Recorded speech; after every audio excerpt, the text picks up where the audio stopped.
Welcome everybody to this edition of Strong Perspective Podcast. I'm one of your hosts, Keith Armstrong, along with Uncle Spoke. And your boy Damon. this is our weekly episode of Strong Perspective Podcast. We are Armstrong, so that's a nice play on words, but it's also perspective. So we have other guests, also in a comment. We have a live participation. I want you guys to be able to do the same. So, if you're watching us live and we're doing what we're doing and you're enjoying yourselves, express yourself for us. You know what I mean?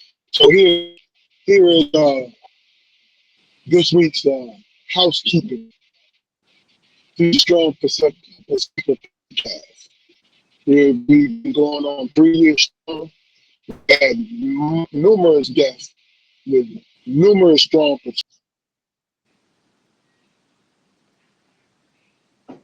Dropped out.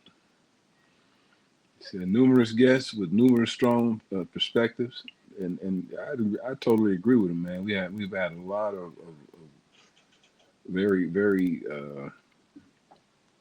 I would say wise people on this on this, on this podcast, man. We've had an opportunity to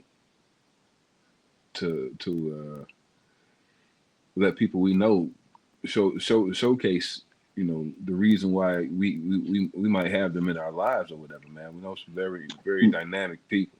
You know what I mean? Absolutely. The week before last, man, I thoroughly enjoyed that one, man. That was, you know, Yeah, yeah, you talking about dealing with cats, man, we've been dealing with for the last almost 40 years, man. You know what I'm saying? 40 years. Yeah, That's rare, bro. You know what I'm saying?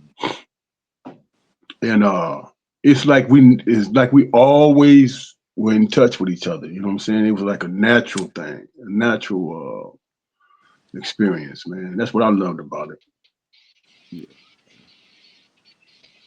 But every once in a while, though, man, I be like, like y'all be telling stories, man, especially when when with your with your friends and everything. Besides me, and y'all telling the stories and everything, and everybody reminiscing, and y'all have always been like real gracious and including me in that shit, man. But y'all 8 and 7 years older than me, man. I wasn't there, bro. Man, bro, the times that we mentioned, you was there, man. Well, But you know what in I my appreciate opinion, in my opinion, you was just enjoying the atmosphere, man. somewhere You stumbling know, and shit, somewhere stumbling and shit, and tripping all over the place, man, and and trying to pray that drunk off me. no, man. I could think of maybe one time. You know what I'm saying? But other than that, man, you was always on point, man. You was always the point, man. I like you to, that know, was a great job, man. That was a great job, man. Being the veteran you guys are, the way you came in and made sure that the show went on when you see me drop. You know what I'm saying?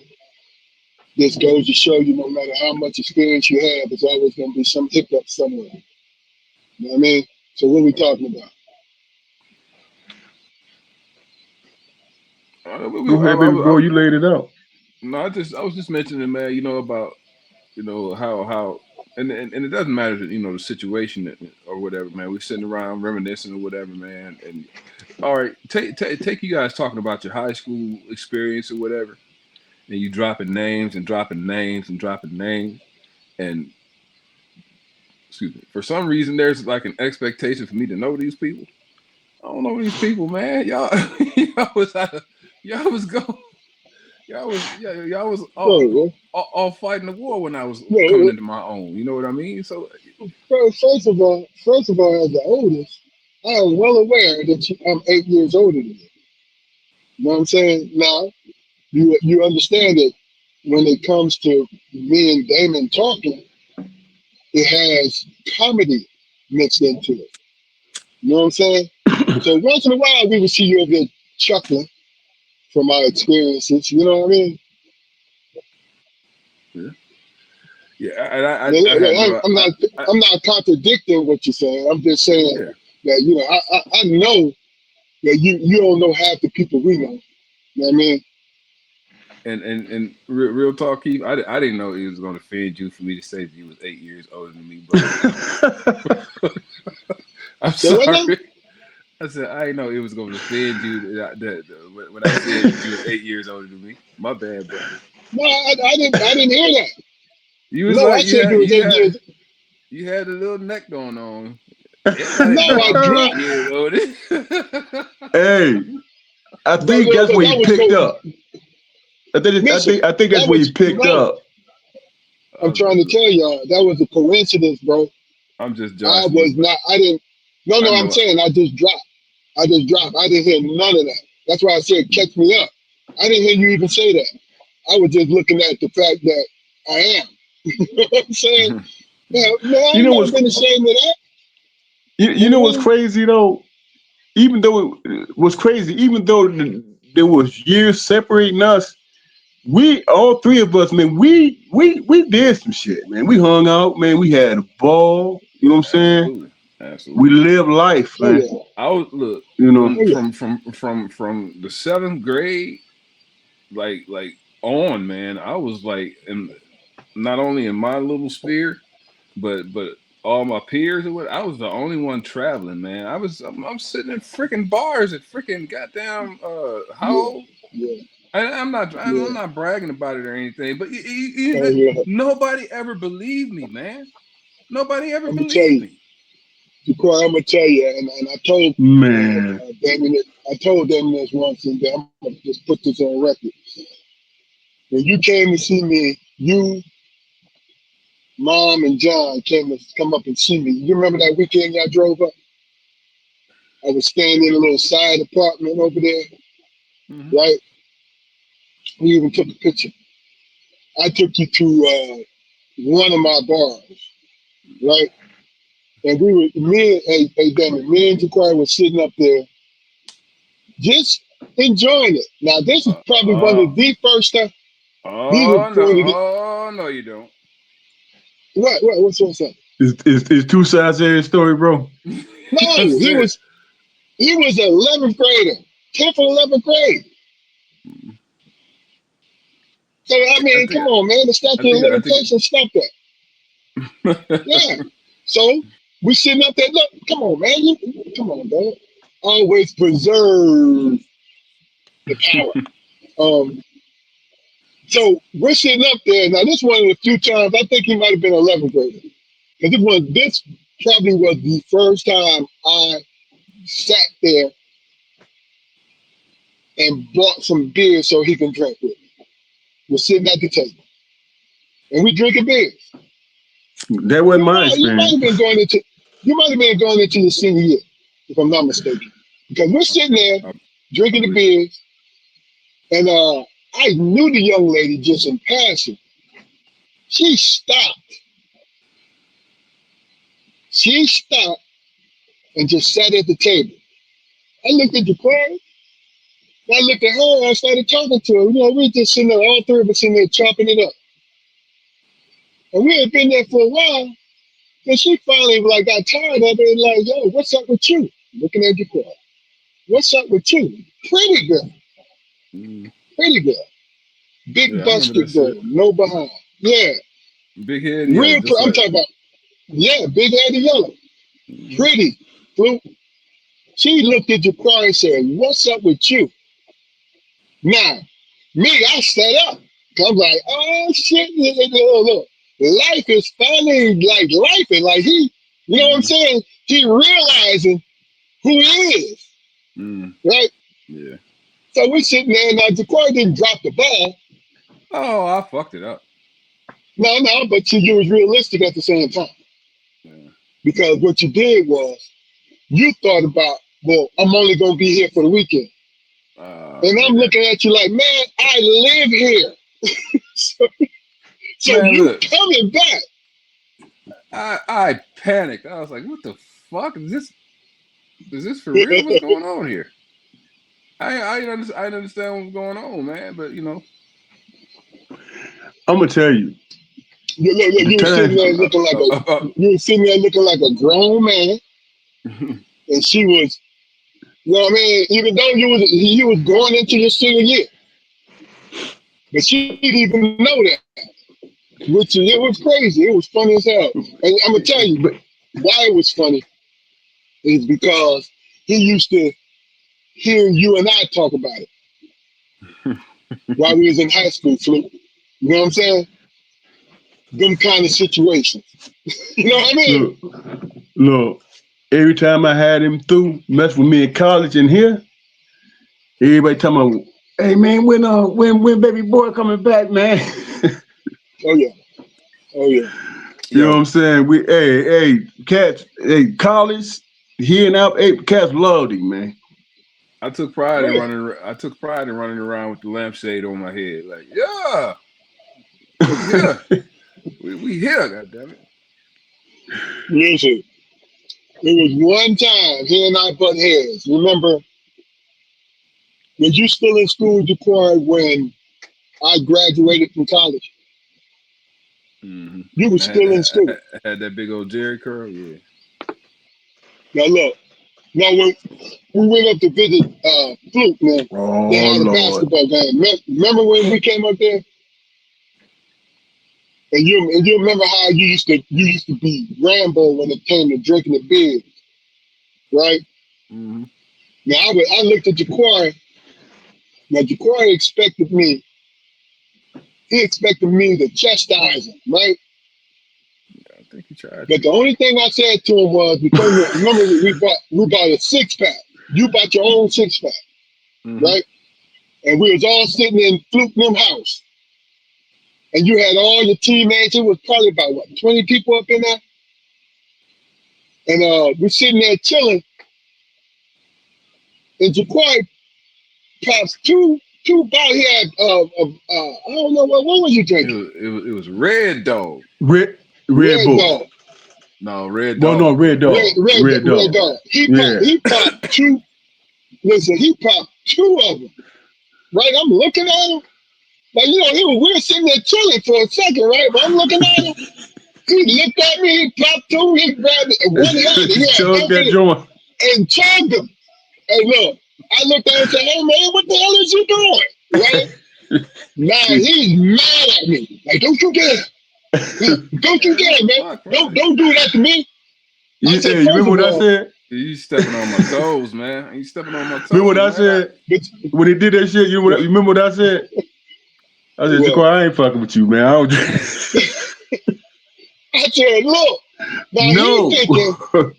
he thinking it had to do with the beer. I said, bro, because later on we talked about it. I said, hey, man, there's no way, because you bought it yourself, there is no way should be sitting there drinking like that. I said, that shit is going to hurt you. Remember I said that to Corey? I said, Mm-hmm. because remember, now that's what he used to do. He was the young boy shit. He had a 40 ounce of Old English He and ain't would do nothing no chug different than we did. that whole thing. So Yeah. you telling me, now I was a drinker, but let me tell you something. I watched my baby brother drink a whole 40 ounce within 15 seconds. Yeah. Hey, Do look, you hey, do look, you do you know how much money I made doing that? You know how much money I look, made doing look, that, Keith. look. Man. I was like, okay, cool. But you know what brought it into my concern and my attention? You were like, if you drink it, then you had that pause in between. I was like, Hey, Key, we were standing in front of the yeah. house the first time he did it with me. We were standing in front of the house. And he popped that joint and chugged that shit down. And then he looked at me and I was like, man, I ain't finna do that shit, man. You No, he crazy? said, hey, Keith. Hey Keith, he said, man, that's that. He says, "Oh, that shit sound like you pulled it out of the sink, man." I was like, God damn. And I think that's when I stopped doing that shit too. I'm like, yeah, No, look. that ain't no compliment. But yeah, look, man, shit. No, I bet a motherfucker $20, man. I drink that 40 right now, $20. Oh, you no, yeah, okay. Watch it get done. I'll be But fucked up the, now. you know, but the thing I it's loved easy about to it, do beer. But the thing I loved about it, man, real talk. You know what I'm saying? Because if you think about it, man, you remember how Mama used to say, "Y'all take him with you, and y'all bet not dog him out." Remember that? Yeah. And me and you, we'd take it begrudgingly. We'd take him and shit. You know what I'm saying? But he was always chill. You know, he was always I chill. mean, As a he was little baby always boy, he was around always chill. He just because we wanted to was be older. around us. You Yeah, know, and that's the thing about it. We was older, so he knew how to carry himself. So when he got around his man. friends, just like my youngest son is now, when you're in a house filled with adults, right? You actually move different. So Yeah. when you make a decision to do some shit, now I'm not saying you ain't. I did some crazy shit, right? But because I was the oldest, I put a lot of thought in what I was doing. You know what I'm saying? Oh, you had And a me lot of circling up with y'all too. but my point is, here's my point. Not I mean the drinking was drinking, man. Shit, we was young, but of course that's the natural progression of things. But see, the thing about it, people in our family are not mean drunks. You know what I'm saying? We're not stumbling drunks. No disrespect to stumbling drunks, but the point is, we can sit around all day and drink, and it's about jovial. You know what I'm saying? Just thinking about things and just being what it is. You know what I mean? Crazy part about it though, man, when you think about it, he was in a lot of spaces with us, man. We did a lot of traveling, man. I'm trying, Of course. like I just told you, man. We would go places, man, and like when we was going to the Greek picnic, when we was hell when we was going to Mississippi, doing all these things, man. I'm telling my friends, man, yeah, shit, I was in the juke joint all night, motherfucker. Like Yeah. Yeah. they didn't believe me. I mean, well, some of them did, but they were like, yeah, all right, whatever. But I'm like, man, no, man. Like when I moved to North Carolina, I tried to get all my dudes to come down there and visit me, man. I tried to get all of And them to and, come down, and and you know, they made a big mistake not to. You know what I mean? man. And when we But look, look first it was the Greek, and then Myrtle Beach. I begged them dudes, man. I begged Yeah, them. hey, y'all put me to bed. That y'all ain't put me to bed. Y'all left me in the car.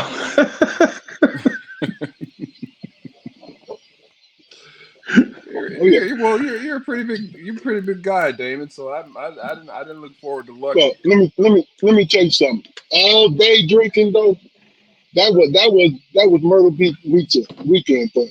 Five man. days in a row, Look, staying up, socializing, the whole nine. man. Like you really and truly, you got to be built for it. You know what I'm saying? And we Armstrong, we always built that for that kind of action, man. But see, my explanation, and this kind of takes us to some of the stuff we want to talk about, is the fact that we are siblings, right? But also and equally, we are friends. We can be around each other. I tell people, I say it all the time, y'all my best friend. There's only one person that I include in that group. God bless his soul. But you are my best friends, especially when we hanging out and we're around each other. It's never boredom. See, that's a blessing because a lot of siblings don't get that. A lot of siblings, a lot of cousins don't get that. So I want you both to comment on that, and then I'm gonna go into the topic of what we were talking about. We'll There's start a with lot you, of Jaquan. there's throughout my whole life though, man. There's been people who were surprised when they found out that I indulged in certain activities or whatever. And I never knew why I was like that. It's not like I was guarded around people as far as letting my hair down or anything like that. If you never see it, you just you weren't around. You know what I mean? Mhm. And I could tell when over the years, throughout the years or whatever, when it started to taper off. and I didn't crave that attention in the club or whatever setting we may happen to be in. You know, and both you guys would say it. You know, other people would say it. You know what, man, dang man, let your head down like you used to.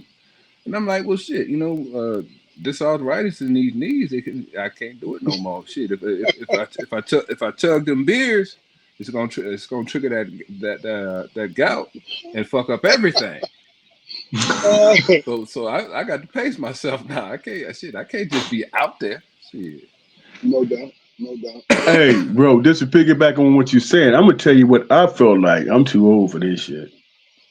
Remember when I used to come down to North Carolina, man? We go to the club and shit. And as soon as y'all hit the door, I see y'all both looking, you know, and like, come on, Fluke. I'll go out in, pacing myself, doing my thing. I look out the middle of the floor, the whole damn place jumping because y'all in the middle of that joint dancing and everybody around you. And I was like, man, these brothers is crazy, man. But You know, it's like a big what? no, I was just gonna say. But when I think about it, man, I always had fun. Always, you know, had as much fun as I could possibly have, man. But my situational awareness was for shit. I didn't recognize what nothing was going on. I was only focused on, you know, sweating out my little cute outfit and shit or whatever, Yeah, for man. sure. But Yeah, but over the see, years, that was that. I started, you know, to pick up on how shit affected people when I was around them. Yeah, Especially when I wasn't home. People that weren't receptive to that shit. They were not receptive to it. I mean, You know. you're around miserable people is what it was. But see, the thing about it, when the three of us were together, my situational awareness is always what it is. Always Right, on point. right, right. Always on We cue. was always on point Yeah, with that. We Always, was always on point with that. always prepared to do violence. But I yeah, but mean, see, Mm. just the but in regards to, you know, the preemptive shit, you know, I was no, lacking. I mean, think about it. Think about it. I understand what you're saying, and you say that's what you were. But how many times have I came to you, hey, bro, come on back over this way? No, no, That's what I'm no, it's saying. cool. That's what It's I'm cool. saying. That's what I'm Yeah. saying. Like, and I'm like, well, no, what the fuck, man, nigga, I'm Yeah, because I cut me was like, loose. hey, Like, you know, Key, eh, every time I come to you and say, man, that's a mean motherfucker right there, boy. Brother, he always on what point, man. Damn. We just trying to chill. You tell, Yeah. and I'm talking about like it's 200,000 people in the park, and it's 30 or 40 of us. And Ja'Cory, he ready. He like, man, what's up? You know, and we was like, hey, man, calm down, bro. Yeah, but no, but see, he was young, man. You know what I'm saying? That's all that I know was. that we was all, See, you I know, can't yeah, I get that, because you know but we was in our 20s. You know, he was in his early 20s. We was in our late 20s. Like, yo, let's, I'm, you know, I'm just it saying, is what it is. I'm just saying. The reason why I said that because he spoke on cats that he grew up with didn't believe that, and I'm just letting you know he Oh was man, that dude, man. listen, You know what I'm saying? He listen. was The that place dude. you, Me and Keith always had to take turns. Like, hey man, you got yeah, that and yeah, I can't stand being around a motherfucker like that, man. I can't do it. I can't do it, man. So, you know, it was some shit I had to change. You know. I mean, look, hey, look, what it is growth. It's growth.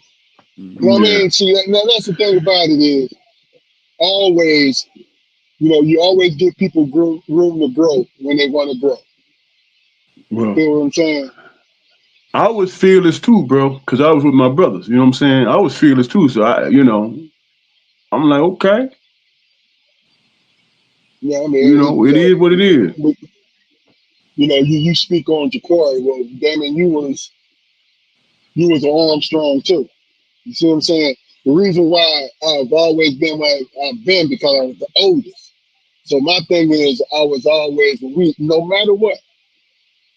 I was always aware that I felt I was responsible for both of y'all. You know what I'm saying? So it was, you know, I don't care how long we've been drinking and all that. My head was always clear, like looking for a pathway. You know what I'm saying? But also understanding, like I said earlier, people need room to grow. You know what I'm saying? People need room to grow, and how you handle that, you Hey, handle it with damn humor. You know, next day you talk about the shit. You know what I'm saying? hey, And it's funny when you talk about it later. not to give up too much information, but remember we came down to North Carolina, spoke, and we drove to the club. It took us maybe 15 minutes to get to the club. Mhm. We get there, it turned out police everywhere. So we on our way home. It took us about 45 minutes back to get back home. Yeah, yeah.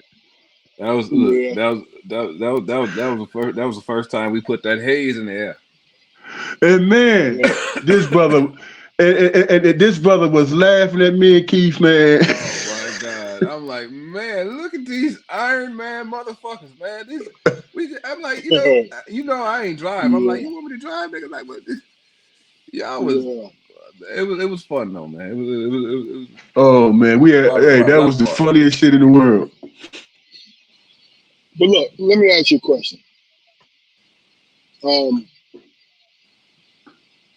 When it comes to, and it's kind of like a segue, I guess. You know, you segue into a situation, right? We're talking about family. You know what I'm saying? You, the three of us, we're family, and we loved in the past, in the present, in the future. We love being around each other, right? Let me give you guys an example of something, because we're considered old heads now. At the time we're speaking about, they are they are our nieces and nephews and great nieces and great nephews time. They're at the age that we were, right? Two questions, and I'll ask them. We'll address one at a time. Is it difficult to forgive family when they wronged you?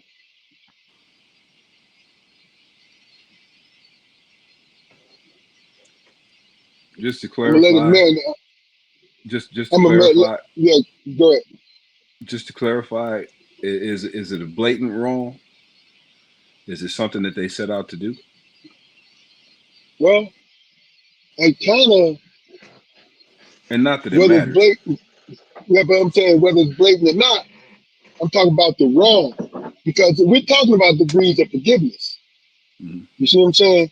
Especially if you become someone that the younger family members are told to look up to, or hear about who you are as people, and hear about what you did for their mothers and their grandmothers, right?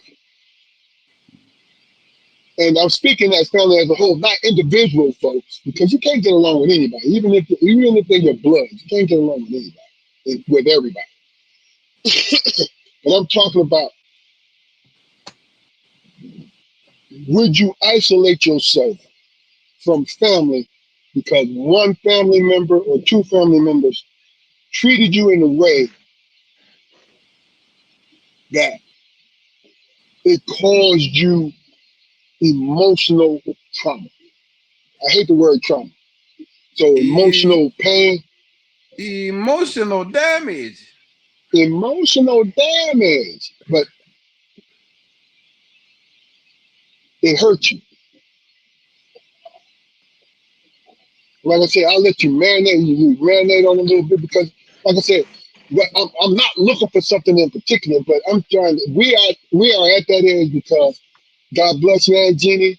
We all three of us attended your 80th birthday party, and it was a glorious thing for me. It was a Wonderful beautiful thing, moment. wasn't it? Yeah, Yeah. and I looked around at the many generations of folks that was there, and we had many more who couldn't quite make it that day, but they made it to the family reunion earlier in the month. But the point I'm trying to make is I see that if we're not careful, we might drop the ball in a communicative sense. You feel what I'm saying? So this is why I asked that question. If you were wrong, and I'm not saying neither one of you was wrong, if you were wrong, would it get in the way of future family evolution, bonding? I'm going to think about that for a minute, bro. Okay, when you say wronged, then that was interaction in something that you interacted with, right? Something was Of course, supposed to happen, and then you got not supposed to happen. blindsided, huh? Somebody treated you a certain way. You know, I mean, things, Well, it's a combination of everything, man. I say wrong, maybe that's the wrong word to put in there. But right, I'm saying to because you, I bad experiences, bad experiences. There it That's is right there. that's now I why was that. treated No, go ahead, Damon. I'm sorry. I was treated a certain way by something I didn't expect. But when I thought it through, I'm like, well, I didn't really have that type of relationship with him to be expected on that level. You know what I'm saying? It just was out of the blue. And it was like, where the hell this coming from? Now I've been in that situation before. What are you talking about? Where the hell that's coming from? I've been in that situation. As far as in a deeper sense, being wronged by somebody, there was no money exchange happening. There was nothing like that. You know, um, I can't really speak to a personal situation where I felt I was did wrong. I can't think of a Okay, so situation like that that. that's why I changed it from the word wrong to bad experience. You understand what I'm saying? Uncomfortable experience. Right. Yeah. Along the lines of if you gauge being disrespectful experience. You understand what I'm saying to you? Hmm. That's what I meant. Wrong. Like I said, that was the wrong word to put in there because, like you said, Damon, you would have to. Would have to be some kind of intent in that if you're going to look at it that way. But bad experience, bad treatment. Would it like what the first example you just gave, right? That's a bad experience. Would it get in the way of your future influence on family and your energy, throwing your energy into family? For me, to answer your question, for me, not to that degree because, you know, if I'm trying to foster a relationship, right, and there's it's not reciprocated, then I'm not mad because I initiated. I'm not mad because it didn't foster and became something that I expected. You know, because it's something that didn't come to me in the from the jump. It didn't start with me. It was just me reaching out. You know, and my thing is, okay, I understand where you're coming from. I'm not, what I'm saying. As far as hurt feelings are concerned, it's not hurt feelings. It's disappointment because I had an agenda. You see what I'm saying? Okay, And it didn't transpire the way I wanted to. So yeah, I could see disappointment, but I'm not devastated. I'm not hurt, especially if I'm trying to foster a relationship. You know what I'm saying? That's not going to happen. You know what I'm saying? And think about it. If I'm fostering a relationship, it wasn't there from the get up. from the giddy up. It wasn't there. So I'm orchestrating everything with the expectation that it might work for me or it might not.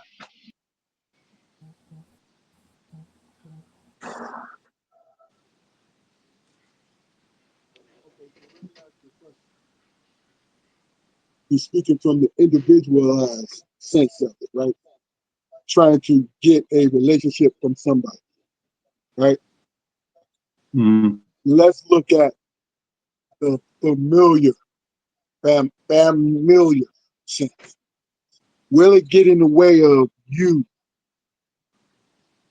uh, giving your positive energy, like let's just say, to that person's child, grandchild, niece, nephew?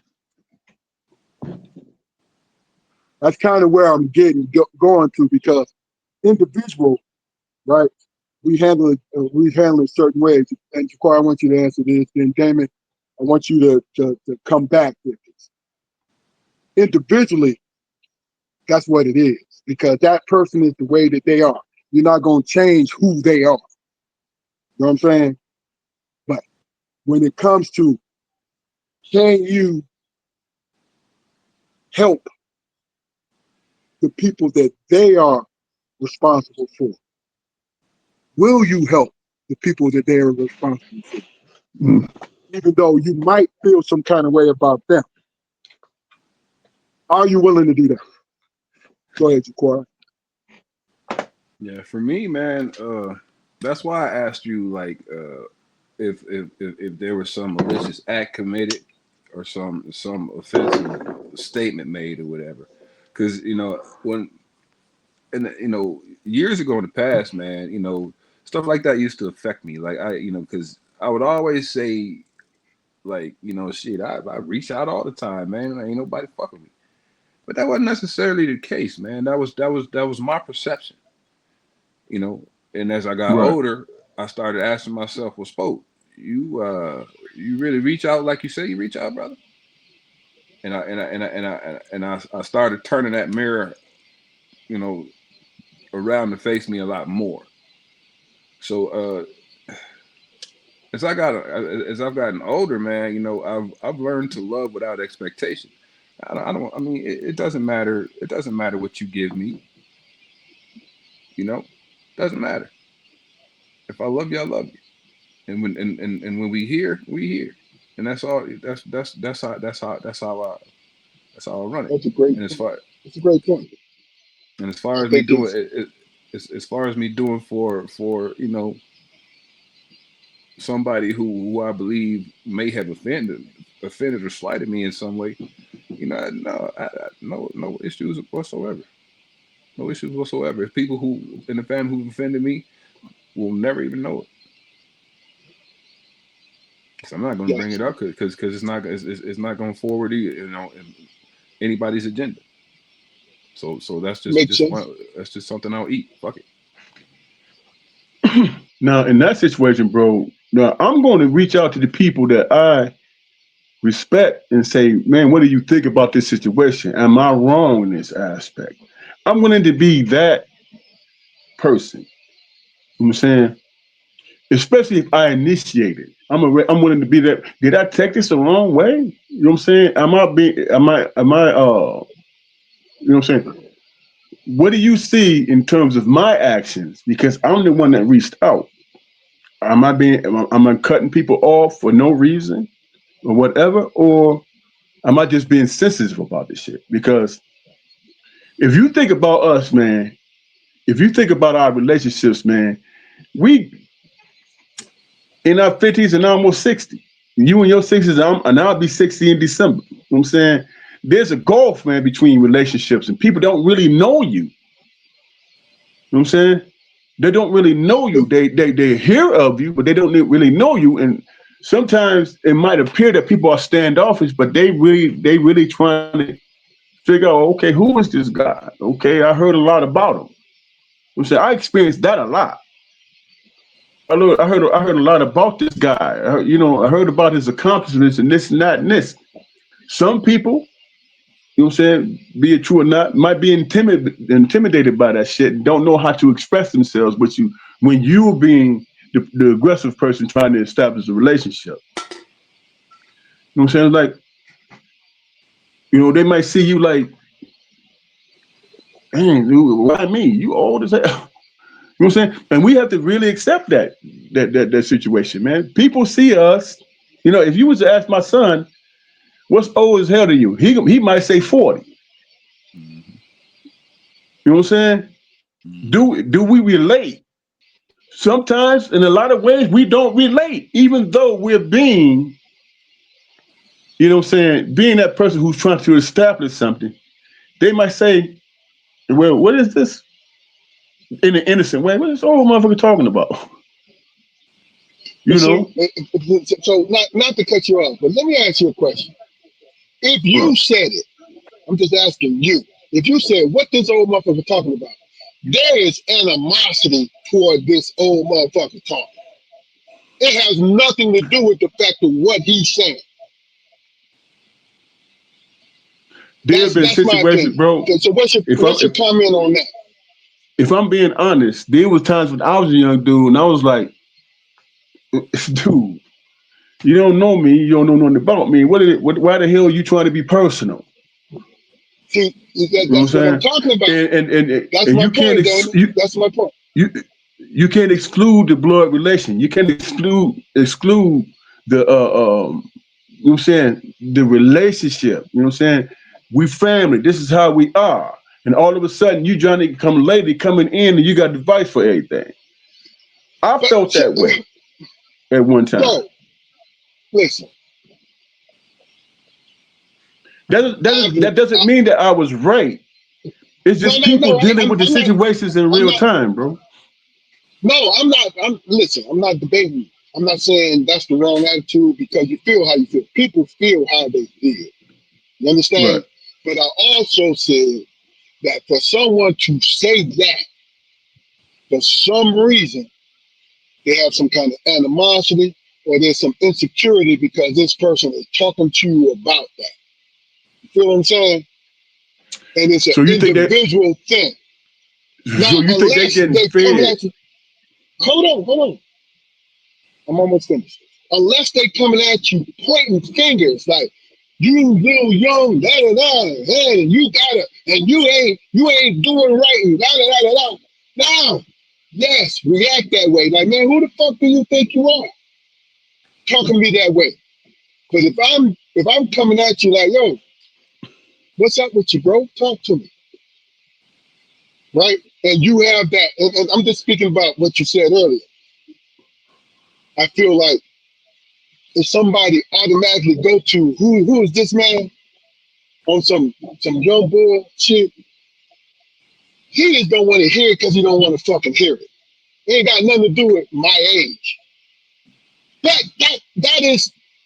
That's my point. That is the most destructive thing you can do to yourself. You got me? You speaking in terms you speaking in terms of the young person that you're speaking to, right? Yeah. That's the most destructive thing you can do to yourself where you don't hear. Of course, you may not like the man's tone, right? I get that because you are a young man, right? And maybe you standing on business. So you say to him, you don't have to talk to me that way. Now, if the old head try to double down, then he got a fucking problem. You feel what I'm saying? Because if you cannot communicate, this is my opinion, guys. If you cannot communicate, like we don't have to agree on everything, but we don't have to crash out. But what's your initial thought though? If you coming at a young brother and you know what I'm saying, trying to figure out where you at in life and all that stuff, the first thing that's going to pop in their head, where he coming from? This is new to me. You know what I'm saying? Okay? Guess But what? This see, is new to Guess me. what? Where he coming from? But but if see, I could here's the thing. Go ahead, Jaquan. if I could say this like really really quick, I mean, I, like take the younger men in our family for instance. I don't have the best relationship with the our younger cousins and everything.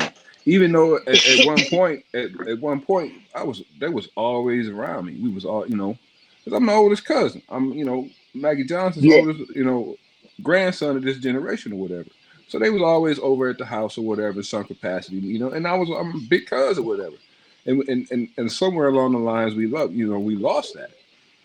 But because everybody became instead grown. Go ahead, exactly. Joe. Exactly. So instead of me, and I'm not saying that this is the case for anybody else, but instead of me coming into a situation, expecting, this level of hierarchy, I pull them to me, and I say, I treat them as, you my equal, Yeah, you my cousin. We yeah, cousins now. I'm not big cuz, we cousins now. Just like you, Keith, when you decided that we wasn't your younger brothers no more, we were just brothers. Exactly.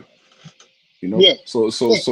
So as the old head coming into it from that, coming to the situation from that point of view, and just being open to experiencing this young dude and trying to understand his development, that could probably aid the process, itself. And plus, man, I don't talk to them about what they do, and I don't talk to them about their jobs. I don't talk to them about none of Yeah. that shit. I don't.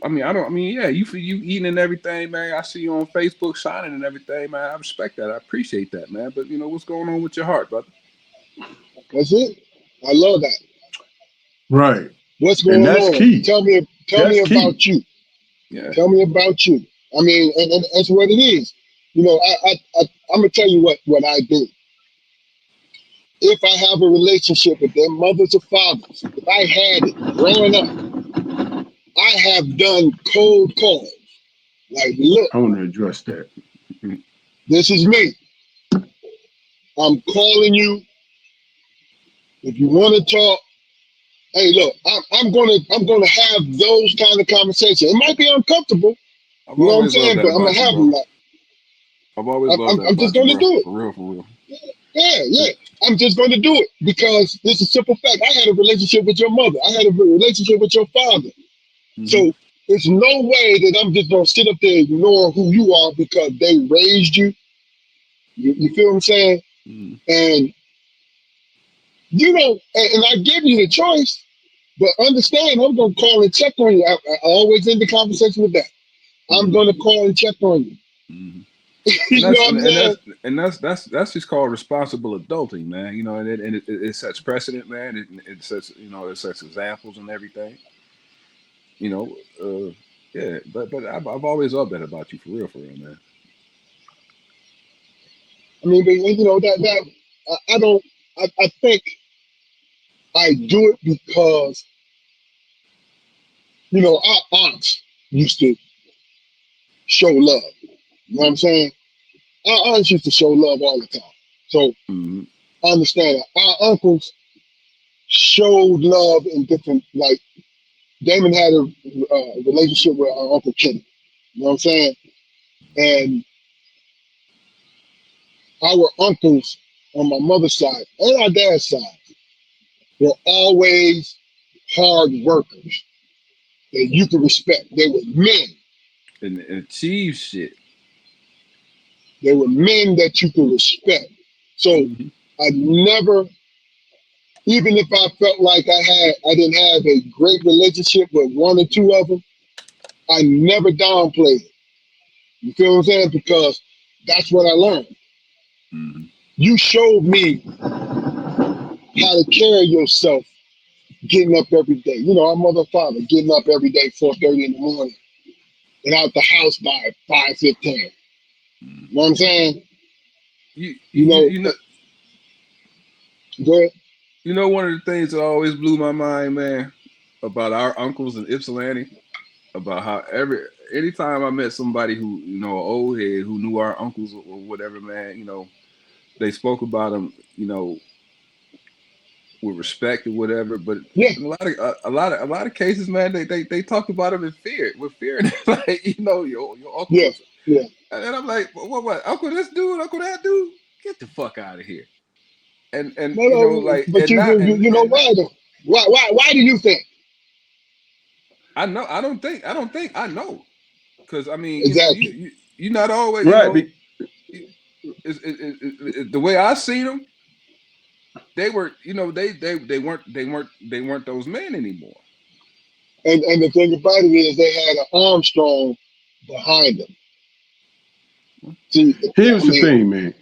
that's the real thing. Here's here's the thing, man. He When had it them comes behind him. to He had them behind him too. So when it comes Yeah, to when it comes to our father and our uncles, man, even our great uncles, you know what I'm saying? It was always this battle because we came from a family of men that challenged your ass, man. You know what I'm saying? They stepped to you and like, what you doing, man? You know what I'm saying? Are you on point? You know, that type of thing. hmm Me, I took a softer approach with my shit. You know what I'm saying? Because of my experience. And my experience is okay, you're challenging me, but you're not aware of my challenges. You know what I'm saying? And I had to overcome things because in your mind, you had expectation, right? And your expectation is, hey, this is who you are and where you come from. This is what I expect. My approach was different because I'm like, when I think about all the personal things that I had to overcome, I had to step up on that shit, man. You know what I'm saying? And overcome it myself. And then they see the finished product and they was like, well, I knew you could do it. And I'm glad I stayed in your ass. Hey, you know what? God bless them. God bless them. It's okay for them to come to that conclusion because that's who they were with me. hmm I chose to be different. You know what I'm saying? I chose to pay attention, do my homework, and say, okay, I'm gonna take a softer approach because I know 50% of the time I wasn't listening. I wasn't listening at all. I'm like, oh, here he come with this bullshit. hmm You know, do you see what I just did? I might have a game where I score 28 points, 15 rebounds and shit, and you still come to me with the same shit. But what you miss is that I was ineligible and I got kicked to the curb, and you forgot the fact that I fought my way back on the team to be somebody of some type of significance and shit. You missing a whole chapter, and you still coming at me the same way. You know what I'm saying? So I'm not going to be as open to you. I'm not gonna be as open to you and what you're telling me. I'm not gonna subscribe to it because that's not the road I took. I took a harder road than that. You know what I'm saying? I had to be an individual. And when you're asking me these questions, are you recognizing the individual that you're asking the questions to? Are you recognizing that? You know. So for a long time, I had a chip on my damn shoulder, man. So I can't get mad at the next man who like, man, why are you questioning me? You ain't have no input on what I went through. I had to figure it out for myself. hmm You feel what I'm saying? Yeah, yeah. You didn't have any input on it. But what I had to recognize is that I respect your journey, who you was and what you've been through. And I recognize you know what I'm saying, your path and all the things you did. I had to come to that conclusion because I had to go through my own and realize that every man has to go through their own maturation process, man. Absolutely, absolutely. And at different points in time throughout my own particular maturation process, man, I could think I could pick out different points in times, man, where I was my uncles or whatever, man. You know what I mean? That whatever particular trait that I really loved and respected about him, I could feel that coming out of me at certain times or whatever. And that shit covers the whole gambit of the emotional spectrum. Yeah, You know, so yeah, absolutely. that's The one thing I recognize about you, bro, real talk, is that when I was coming through, it was direct correlation between me, my brothers, and my uncles and my dad. That was right there.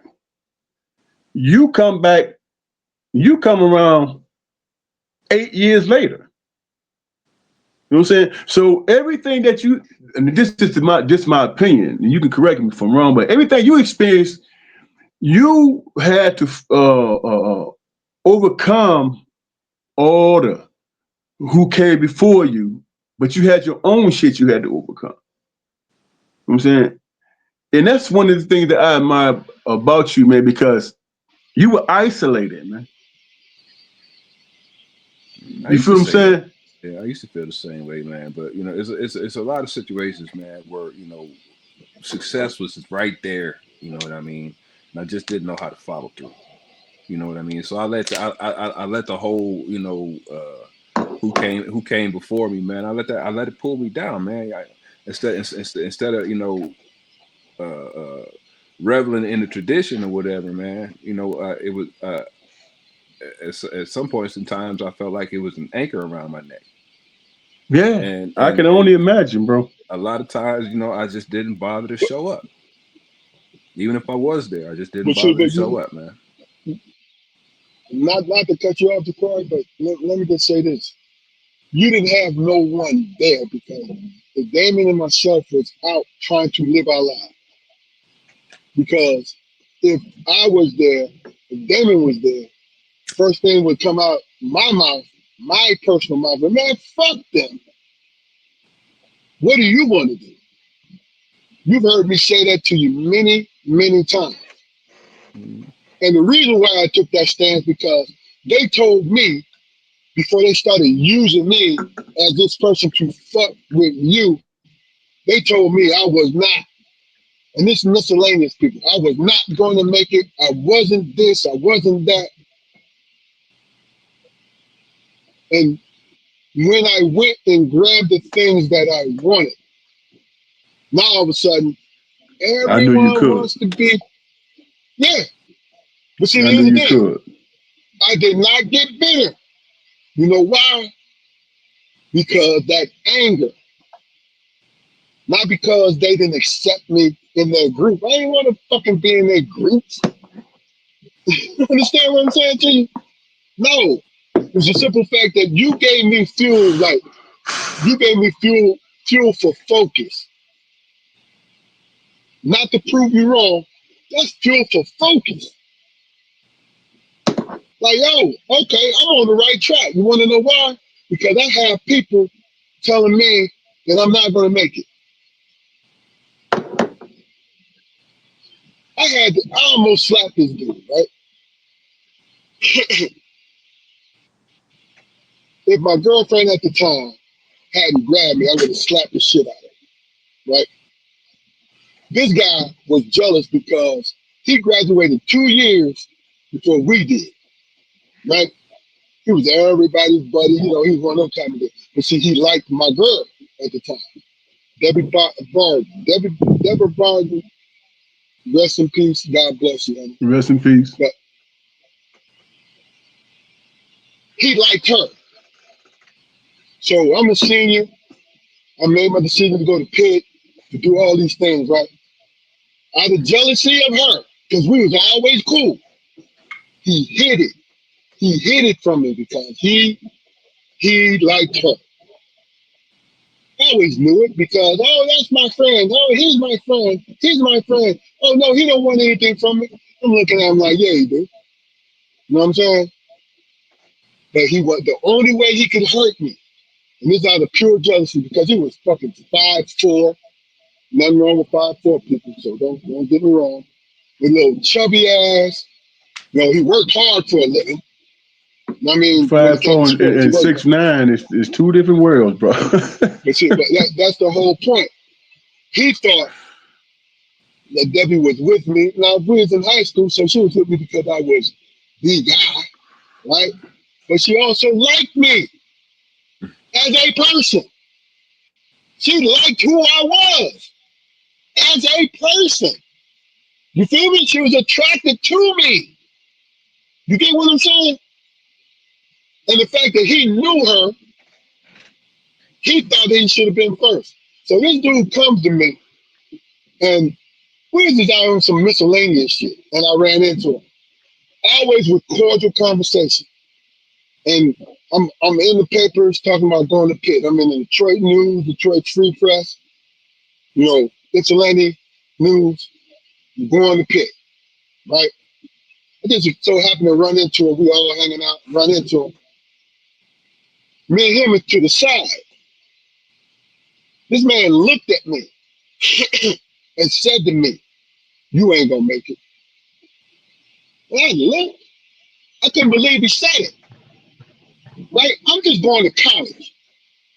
I'm not signing an NBA contract. I'm just going to college, which I was the first one in our family to go to college. Right? He said, "You ain't gonna He's the make it." second one. I'm talking about our family. Talking about Oh, ours. okay. You know, there's no nothing against Jeff. No, not at all. It has to do with us because that's where I felt the most responsibility. He said, "You won't make it." Then I saw in his eyes his true self because he wanted her. And I looked at him, I laughed at him. I said, "You finally showed me who the fuck you were." You know, so he figured he was an old head because, like I said, he graduated 2 years before. He figured, you know, he had some kind of advantage if we were going to rumble. I said to him, "I will smack the bullshit out of you." I said, "You," and look, and this, no disrespect, I said, "You a bitch." No That's very disrespect to disrespectful, our bro. audience. No, I'm talking about no disrespect to our audience. That's what I Oh. call him, right? And he looked, and he didn't know how to handle it because y'all know what I was laid back. Wasn't no punk, but I was laid back. I said, "I will smack you, you a bitch." She just so happened to hear it, right? So she started easing towards me, you know, and he looking at me like, "What you mean? I just told you what I meant. What are you talking about?" Because you confirmed that what I always suspected in you. You feel what I'm saying? I always suspected that in you, right? I said, "You nothing in me," because he was good friends with our cousin Space. I said, "You nothing in me," right? So, you know, he tried to get a little tougher. Like, man, I stood up, started walking towards him. Debbie grabbed me, like, Keith, don't do that." And I said, "No, no, no." He want to know what it feels like to be smacked like he's a bitch, you know? And he saw how serious I was. He said, and you know how motherfuckers back down. Well, yeah, you know, if we wasn't here, what? We out here, and this is what I'm getting ready to do, right? And he walks away. And I thought about it. I said, this man this whole time pretended, waiting for me to mess up with her. Even though we just 18-year-olds, man. So we are designed to mess up and to move on, right? But at that moment, I respected her as my girlfriend. And y'all remember Debbie was a beautiful person, so everybody wanted Debbie, right? But they didn't understand it wasn't because I was who I was, it's because she liked who I was. You feel what I'm saying? I went in that long drawn out story to let you know, man, that sometimes, man, you have to stand on business and who you are. You know what I mean? And I dropped off when you guys were talking about it, so I missed a lot of what you were saying. So I'm going to take I know that we've been doing this for so long that I tied it up in a bow when it came to family interaction and wanting to bring family closer. You Am wanna I know what correct in assuming? Yeah. you know what my aha moment was, man? When I stopped thinking about all the naysayers and all the bullshit. I'm gonna tell you my aha moment. We was playing Pioneer my senior year, and we played them, and I got in foul trouble. So I sat the bench most of the damn time, right? And we got on the bus, and we was like, they were talking about, well, I got mine, and this and that, and this, and that, and that. And I was like, I said, and it was like, I said it by myself, and the bus was silent when I said it. I said, well, it ain't my fault we lost because I didn't play that much. So whatever. That goddamn Charlie Ramsey walked up to we walked from the front of the bus to the back of the bus. He said, "You the fucking reason why we lost. It's your fault." And I'm like, you know how I was back then. Man, fuck all that shit you talking and this and that. I don't want to hear that. But he said, we lost because you got in foul trouble. You didn't serve us no purpose. You wasn't out there to help us win anything. And I was like, I'm heated and I'm mad. But he was fucking right. He was right. And you know, that moment, I carried that all the way through college and shit, and I never fouled out a game in college. I made sure I was there. And I think I told Chuck that shit. I said, when me and him kicked it a long time ago, I said, man, you changed my attitude about the game. You know what I'm saying? Because he cussed me out. He was like, man, we needed you and you wasn't there. And that changed my whole attitude about shit. I didn't give a damn about nothing else but being there, being available, you know. And I swear to you, both of y'all brothers, man, I thought about that all 4 years in college. If I'm in foul trouble, I can't help the team and shit, you know. And I told him, me and him was kicking it one day, and I told him, I said, man, this changed my life. What you said, you know. He was like, that's what I was trying to tell you. You know what I'm saying? You back there talking about it ain't my fault. It is your fault. It was your fault because you wasn't available. You know what I'm saying? And that's when I started kicking my game up against Highland Park, against Romulus, against all them teams. I started kicking my game up. Made sure I was available against Willow Run. Made sure I was available. You know. So when I think about it in retrospect, I think about, of course, it's going to be people you got people that's jealous of you, man, because they see something in you that you don't see. Sometimes they see something in you don't see in yourself, man. You know, and they try to capitalize on it. Oh, he don't have the mindset. This one cat told me, man, you ain't college material. That stuck with me because when he first said it to me, we was playing at Eastern Michigan, playing against cats on the team, Johnny Bailey and all them cats, and we had lost. He was like, and I was like, man, come on, man. He's like, man, what you talking about, man? You ain't college material. That stuck with me. I said, okay, everybody I play against from now on, I'm going to let them know, whether they be in college or not, I'm going to let them know I'm that next level motherfucker. So there are things, man, that happens in your life, man, that stick with you, that give you motivation, you know, and that separates the cats who's never going to be on that level. It separates you from that because that speaks to potential in you, man. You know, but you have to go through that process to recognize and realize, say, okay, I was needed here, and I didn't step up. I didn't show. you know. So I was never that guy who listened to all the cats on the sideline. Hell, I can go all the way back to my sophomore year in high school when I stayed on the court and played 7 to 10 games before anybody else could step on the court. You know what I'm saying? I knew that it meant something for me to stay on the court. It meant something. And of course, the naysayers are going to sit around and talk shit.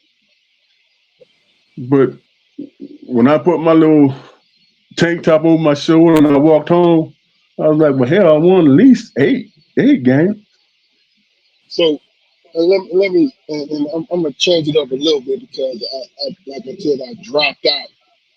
I don't know if you guys answered my question, but when it comes to family, because this was my follow-up question, in your mind, do you feel that there is a need to be present to to link generations when it comes to family? I don't know if you You can answered be this while I was out. you can be butthurt, man, about things people are saying, but it's always somebody watching you, man. They're watching you in two situations, whether you pass or whether you fail.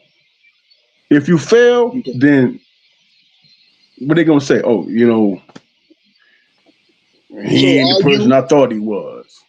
are you willing? That's my question to you. Are you willing to move forward into connecting the generations of our family? And this is more or less not cornering you or anything like that. Just helping you figure out where your mindset is because of the conversation you and I had, man. Is there room for you to, if you have a past, to ignore it and to, if you have the power to connect, will you do it? I can't. For me personally, I believe.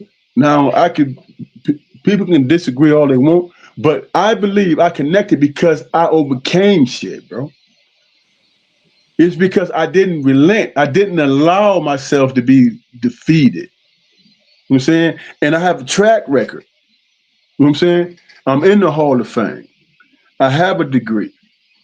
You know what I'm saying? I married the woman that I met in college. You know what I'm saying? Those were a whole lot of things. I mean, all three of us can speak to our wives, meeting our wives in college and marrying them, and being with them 20 plus years later. You know what I'm saying? Those were steps and those were processes that we went through.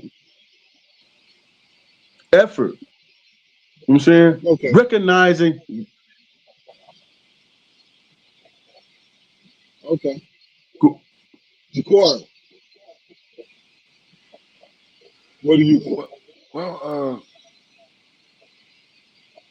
just for the sake of personal growth, man, and not willing to isolate myself from certain situations, man. Of course, I'd be willing to be a part of a grand reconnection. You know what I mean? Okay. I just don't know that I have to. I just don't know that I have the wherewithal or the patience to to be the catalyst. I But love to be why a is part. it? So yeah, But why is it incumbent upon you to be that if you already laid the groundwork, bro? Who am I? first of all, if you go ahead, Jaquan, answer the question.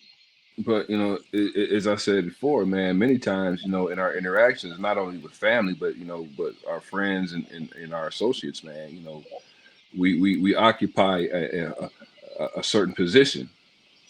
We all think we're putting forth a certain effort or whatever. So in that regard, man, it's not my place to judge anybody else's efforts. All I can do is all I can do. Okay. So just speaking to what you said, Damon, and what you said, Jaquan, it's not about you being the catalyst. It's putting your energy toward the actual linkage. See, Damon, you can talk about what you accomplished, right?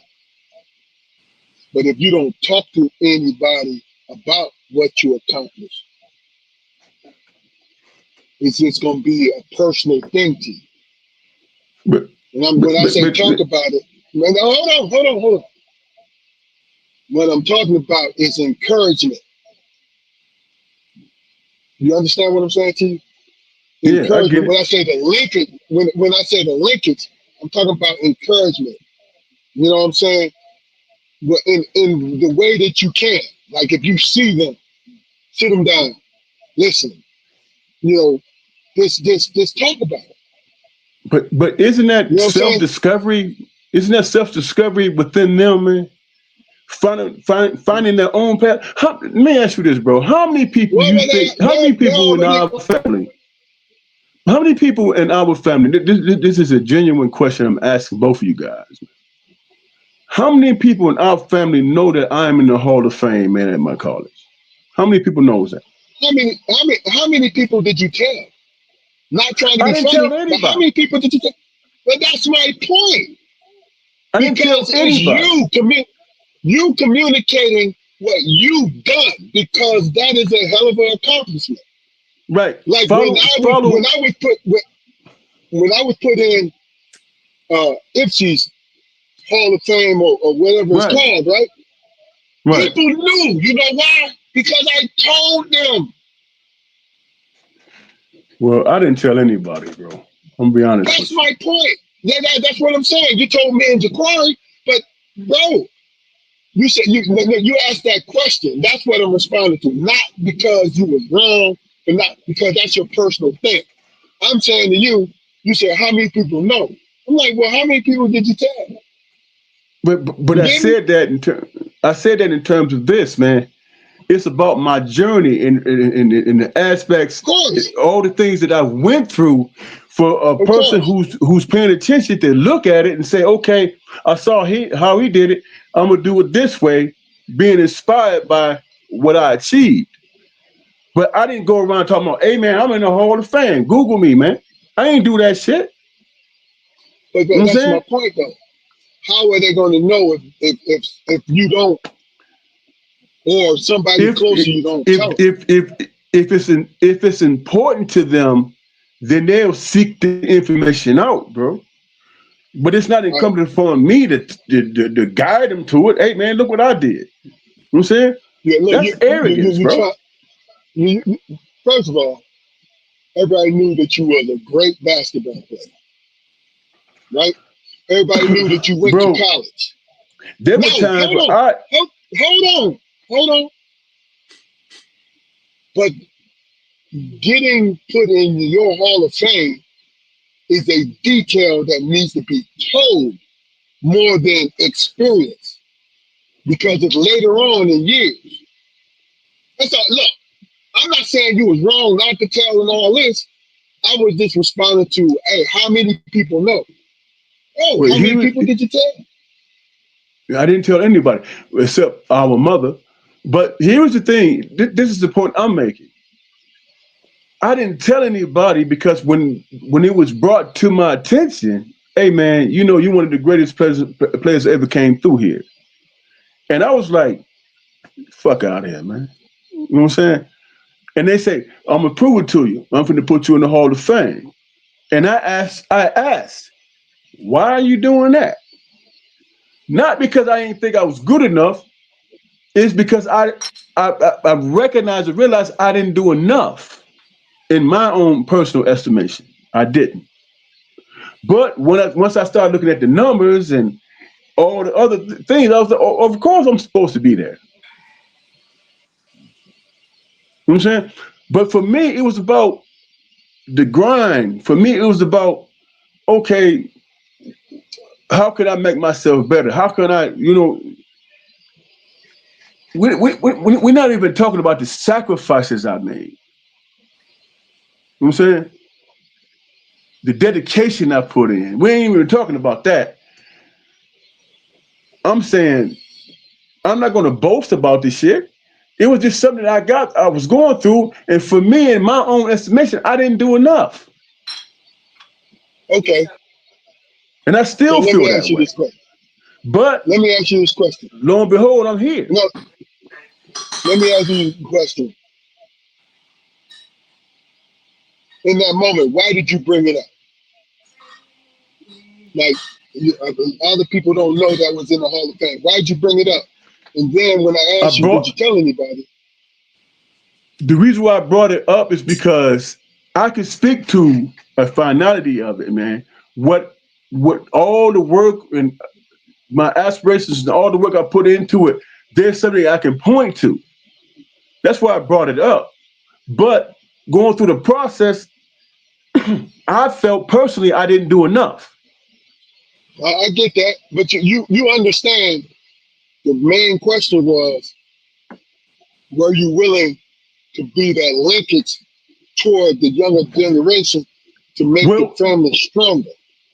and that's what I said based on examples and experiences and examples and stuff like that. That's why I said I don't even know if family members even know that about me, man. I still don't know if I that's the got you. case I got you. I got you. because nobody said it. Nobody spoke to it. But you, Now I could. but So but now I got teammates to call me. They don't call me to me my name. They say, "What's up, Hall of Famer?" You know what I'm saying? But yeah, if you but call and ask that's my my point. family, if you call and ask my family, what did he do in college? They have no idea. Because you All they know said is you didn't all tell they them. all they know is that I graduated. That's all they know. I mean, but which is your greatest accomplishment? But my point is, you didn't tell them about the Hall of Fame. You said that. You see what I'm saying? It's a meeting in between, right? I believe in this is what I believe. If you don't want to do it, you don't have to do it, right? And I'm not speaking to you, Damon. I'm speaking just in general. It's like Well, I didn't even walk. Hey, when I graduated, I didn't even walk across the stage. I got you, I got you because it's about the accomplishment more than the adulation, right? Right. Yeah, yeah. But look,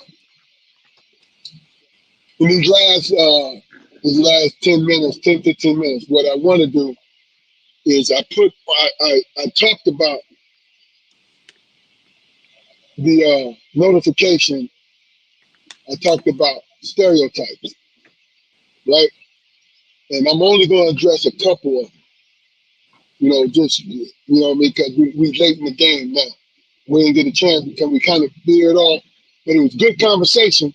But we veered off to something else, so I couldn't really segue. I wanted you to guys get your shit off, and what you did. Great job. But I hit the chat PTT, TPB, or whatever the fuck it was. I hit the chat joint, the AI. Me, I understand where all the stereotypes came from, or have a good idea, right? But what I wanted to do, because of the AI, it kind of gives you officially what it started at. So my question was, what is the origin of the stereotypes in the black community? Like I said, I'm only going to tackle two, and I want you guys' opinion about I'm listening. it. The first one is the lazy black, right?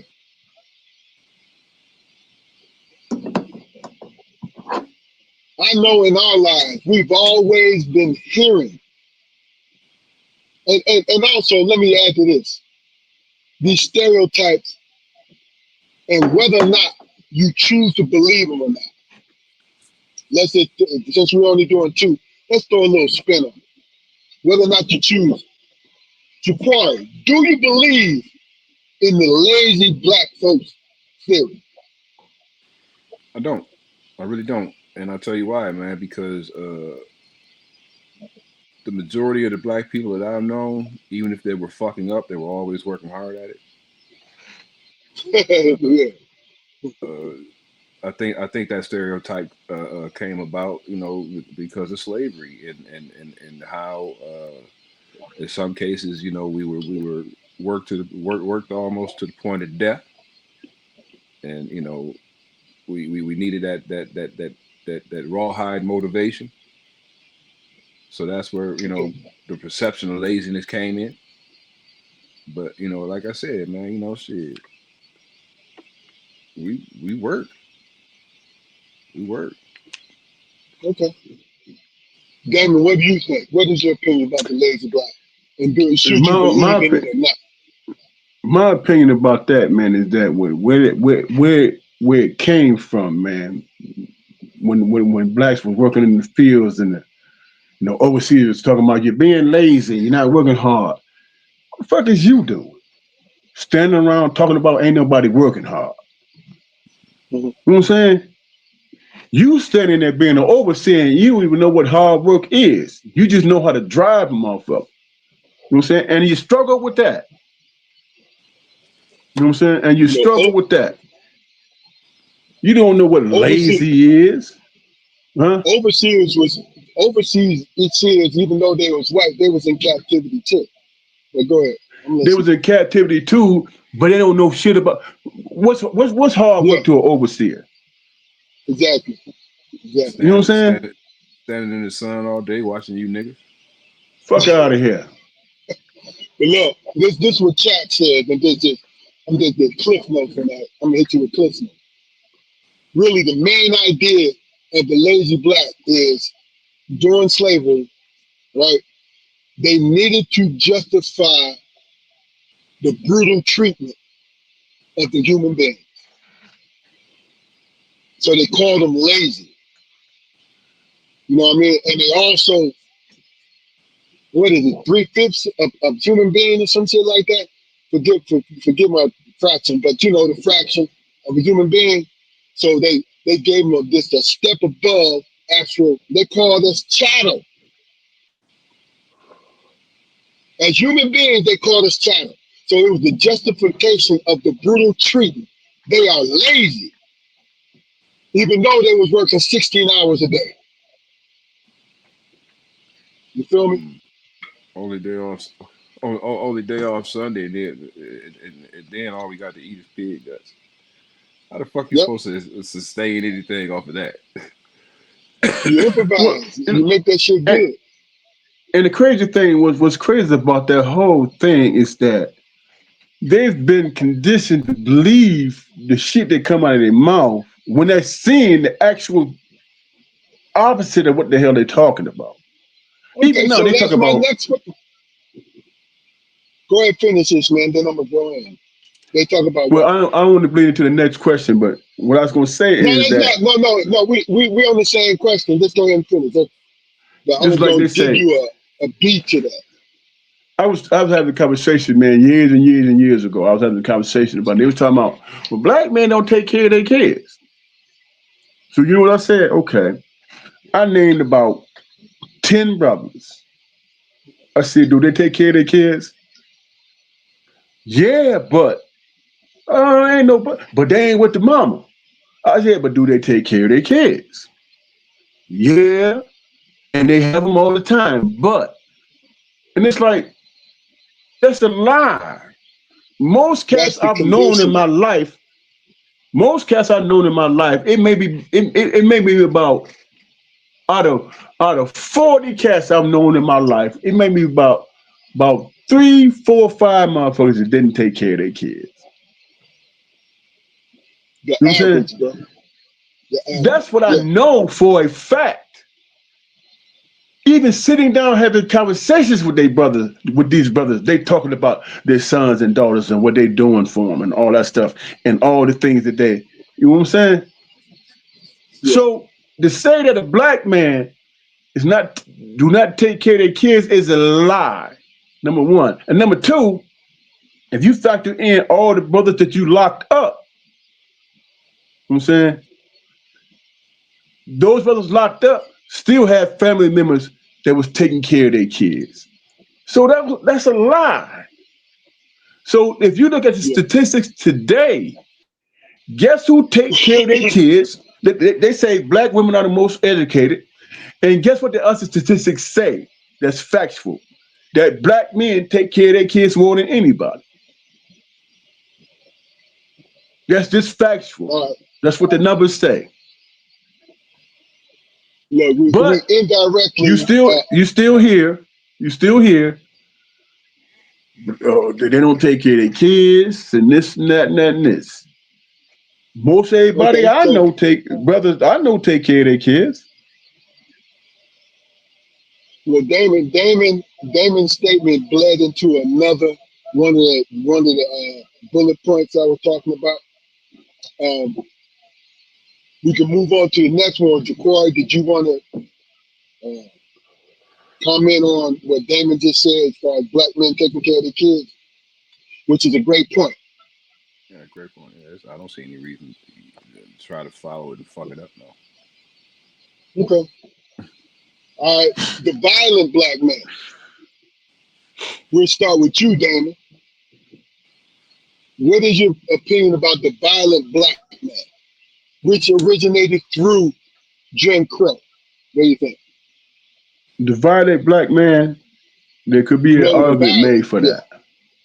There could be an argument made for that.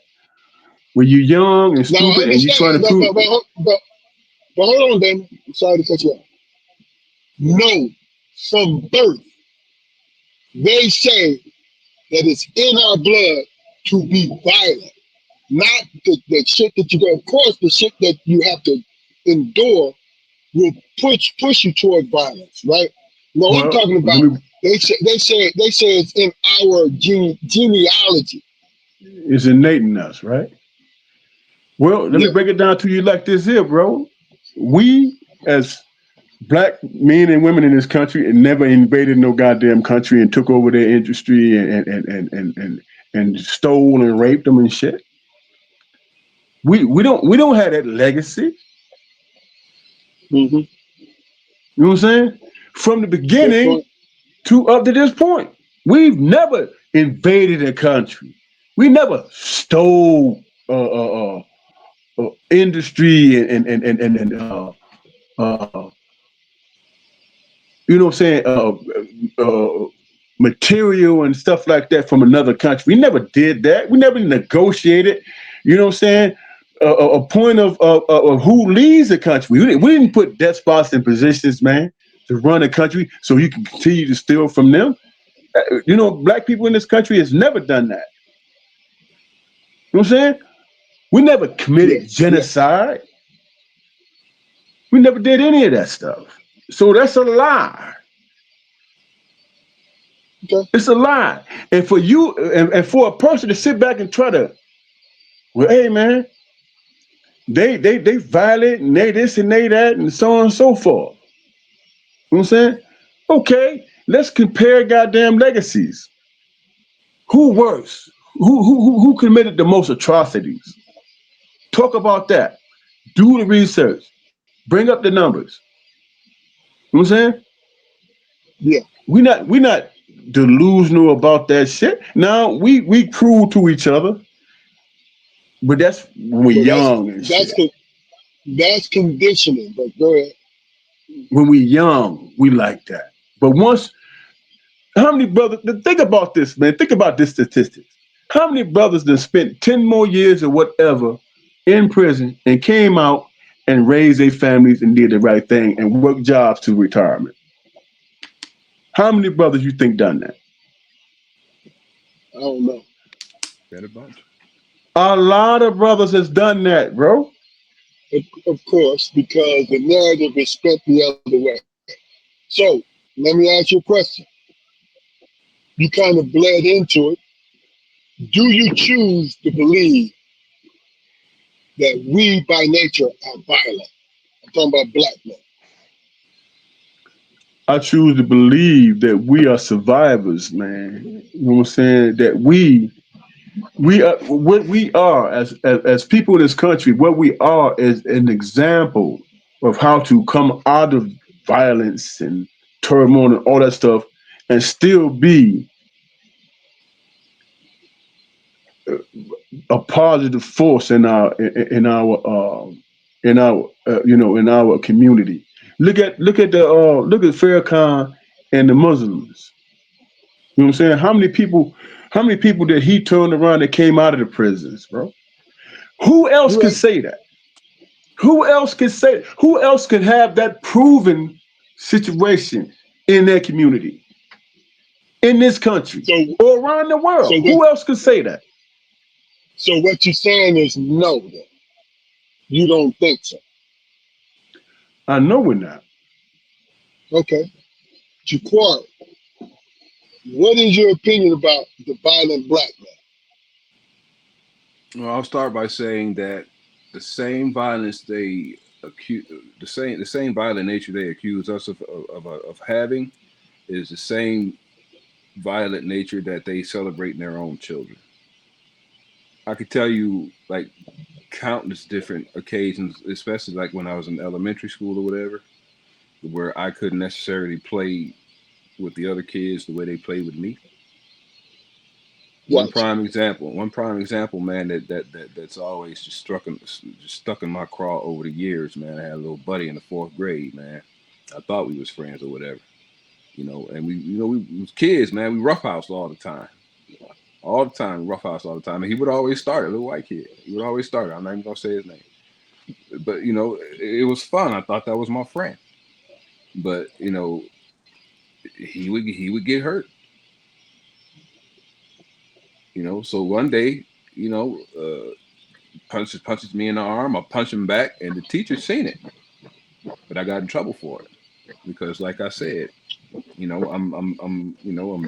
I might have a little more size. You're bigger than he is, so you have to be careful with him.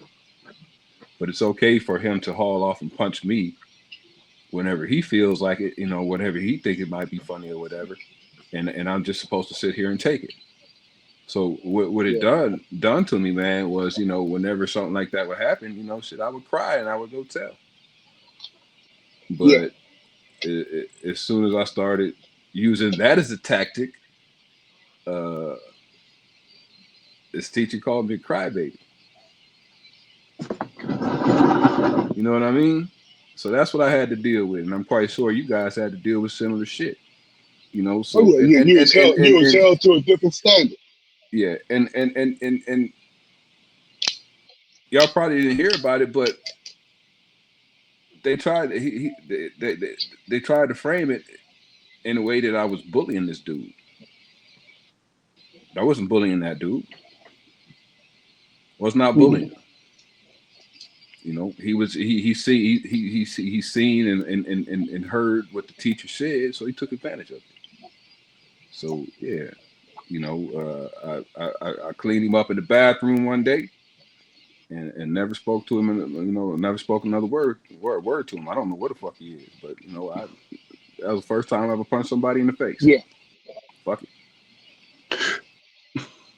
Gotcha. Okay. So, do you believe in the premise that black men are naturally violent? I don't think we're any more violent than any other race of men. So Okay. no, I don't. I don't believe that. I don't believe that at all. All right. I've never been in a situation, So, man, to where I've chosen violence on purpose first. Exactly. That's never happened to me. Speaking on a I've personal had level, I friends. agree Me, with you, me bro. neither. Me neither. But I have friends who chose violence All the time. before But anything, and I always looked at them like they. I always looked at them like they was crazy. You know what I'm saying? he, he, here's the thing that we have to recognize, man. Just speaking on our own personal experience, man. You know what I'm saying? The first thing our father taught me was you're gonna be a big black man, you know what I'm saying, and you're gonna have to figure out how to navigate the bullshit because first of all, they're gonna see you as a threat. You know what I'm saying? That's Yeah. why you have to keep your head fat, learn as much as you can to be able to navigate the bullshit, plus show that you are an intelligent human being. You know what I'm saying? That is something that we had to deal with. And that was taught to us from damn near birth. So Yeah, where do the violence come into play? I get it. You know what, So man? A little off topic, man. But when I was in the sixth grade, man, I won elementary. What was it? Fletcher Elementary School's sixth grade spelling bee. I won it. I was the overall winner, man. So that was my first victory. Because I mean, even shit, even back then, I mean, I hate to say it, but nobody really had. I couldn't tell that like teachers uh, or anything like that. I couldn't tell that they had like academic expectations of me, man. I was there, and I was manageable enough to have to sit in class, but they didn't. I don't feel like they were concerned with whether I was learning anything or not. As a matter of I mean, fact, yeah, you when know I what when I- it is? when I won, they didn't even give me the ribbon in front of everybody, man. They gave me the ribbon at the goddamn bus as I got on the bus. Right. Look, let me tell you something. Just to chime in on what you said, Jaquan, it was always shock and awe. I come Yeah, from a very highly intelligent uh, family on both sides. So when I displayed, and it wasn't display, I just say this shit because it is what it is. When people saw my intelligence, it was shocking on because of the conditioning to everybody, even including us, when it came to being black people. All right, well, look, the chat I think, says man. Jim Crow. Now, hold on. The violent black man, angry black man, violent black man, originated from Jim Crow because they were trying to wrestle back control, this Reconstruction. Because you understand that Jim Crow came right at the end of Reconstruction. As a matter of fact, what Jim Crow did was end Reconstruction because the president and the Congress put things in place to take away from the black man in the South, right? So it said Jim Crow painted the black man to be a threat to white women. That's where the violence came from. Where they painted the picture that all black men wanted white women. yeah. And I have a theory about that, man. We know that's bullshit, but I really really believe that you know once slavery ended or whatever, and we were going through the period of Reconstruction. You had a nation full of black men who had just achieved freedom, and they weren't just going to stand by and get smacked around anymore. They were hitting back.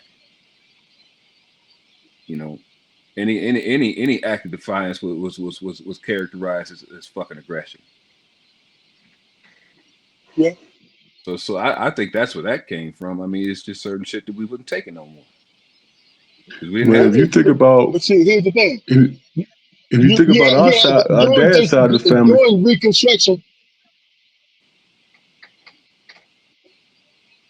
during Reconstruction, the army backed the black folks in the South. Then they moved the army because of the president and because of Congress. They moved the army from out of the South. But in a 10-year period, black. See, this is what I tell people all the time. We weren't brought here because we needed. They had the smarts and they needed the bodies to till the soil. No, we knew how to till the soil. We knew how to grow the crops. Our ancestors, whether you believe they were here already or they were came through the Middle Passage, our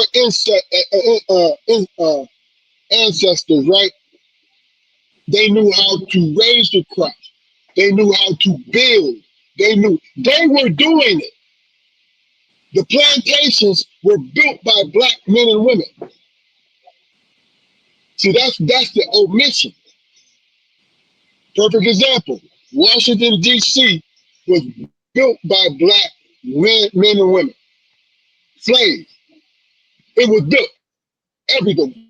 White House, Capitol building, everything was built by black men and women. But that's the omission. You understand what I'm saying to you? So the defiance came because we had military backing. But then they pulled the military out because white folks, like, yo, you motherfuckers talking to the South. You motherfuckers was you were trying to beat us in a war. So fuck y'all.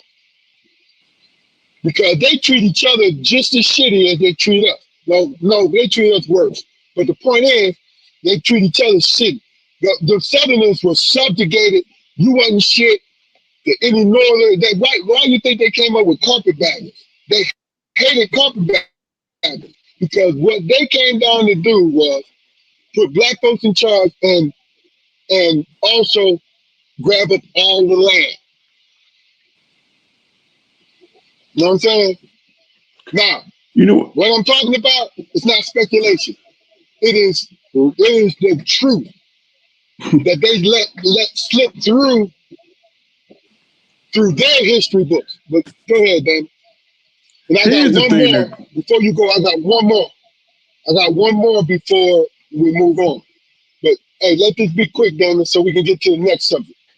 here's the thing that cracks me the fuck up, man. Real talk. Nowadays, you got people telling, why y'all always talking about slavery? Why y'all always talking about slavery? And when I hear that shit, I'd be like, hold on, man. I'm 59, finna be 60 in December. Do you know that it was people that raised me that went through Jim Crow, motherfucker? You feel what I'm saying?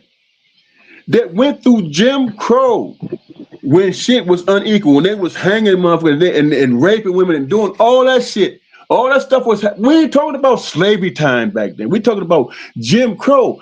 I am old enough to recognize a person that raised me that went through that atrocity.